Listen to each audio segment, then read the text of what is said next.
Che Malone alikuwa yupo. Je, kama mchambuzi uliona umuhimu wake Che Malone kwenye mchezo uliopita? Yani ni jibu rahisi sana. Unajua ndio nililiona pengo la Che Malone kwa sababu aina ya football ambao anaicheza Fadlu ambayo ndio unaweza kusema standard ya ubora kwake kwa michezo yote ambayo ameicheza msimu huu kufikia sasa amehusika Che Malone Fondo, na kwenye mipango ya namna ya kucheza kukamilisha hilo ama kuonesha ubora wa Simba na kuweza unaweza kusema kuboldi kwa nini Che Malone ni muhimu. Ni umbile ambalo amekuwa akitumia Fadlu kufanya mashambulizi ama kujenga mashambulizi.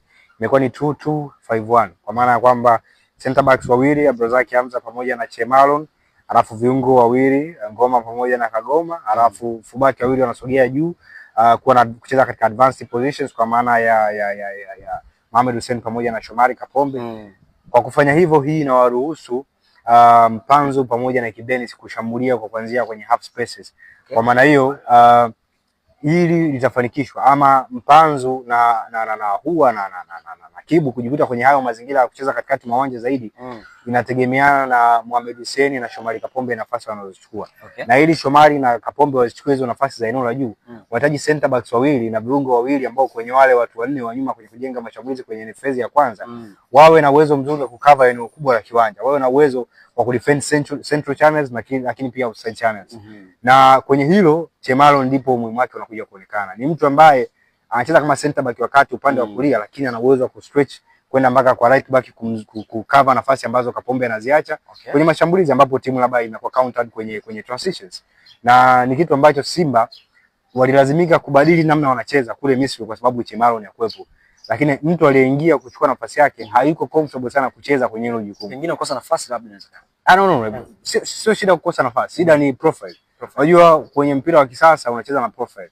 Watu wanasema si yule anaweza kucheza vizuri, si namba 4, si namba 5. Katika mpira wa kisasa ni namba ambazo, yani kwa mfano kwa sasa ile si huyu namba 3, huyu namba 4, huyu namba 5, namba 6, namba 7, namba 8, namba 9, namba 11 ni nambari ambazo zimekufa. Yani kwa mtu ambaye yote ambaye anafahamu football ni nambari ambazo zimekufa. Ambacho kipo hivi sasa kwenye soka la kisasa ni majukumu.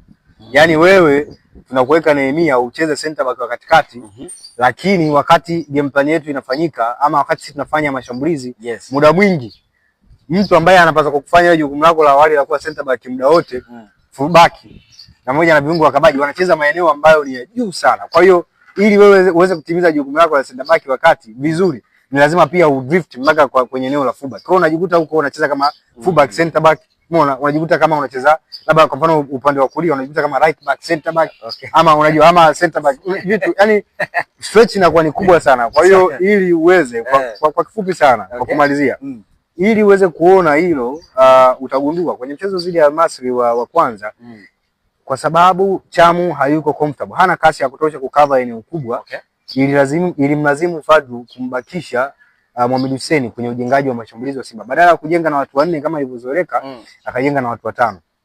Viungo wawili Ngoma pamoja na Kagoma, alafu nyuma yao Abdrazaki, Mohamed Hussein pamoja na nani? Pamoja na Chamu, ili kupunguza eneo kubwa la Chamu kuweza kurecover kwa sababu hana kasi wala uwezo mzuri wa kujenga kama ambavyo alionao Che Malone. Kwa hiyo alikuwa ni pengo, na binafsi natamani kwenye mchezo wa marejeano hawezi kuwepo, lakini kwa ripoti ya madaktari na ripoti ya ndani ya Simba so far inaonekana anaweza pia hata wa marudiano nao akaukosa. Kwa hiyo ni jambo la kuweza kusubiri na kuona, lakini is a big miss. Basi watakie kila la heri. Kila la heri wawakilishi pekee wa East Africa pamoja na Tanzania. Na wawakilishi wetu hapa nchini Tanzania. Bana, hapo ndipo tunatamatisha kuzungumza yale ya kisoka tulikuwa tunazungumza kuhusiana na Simba.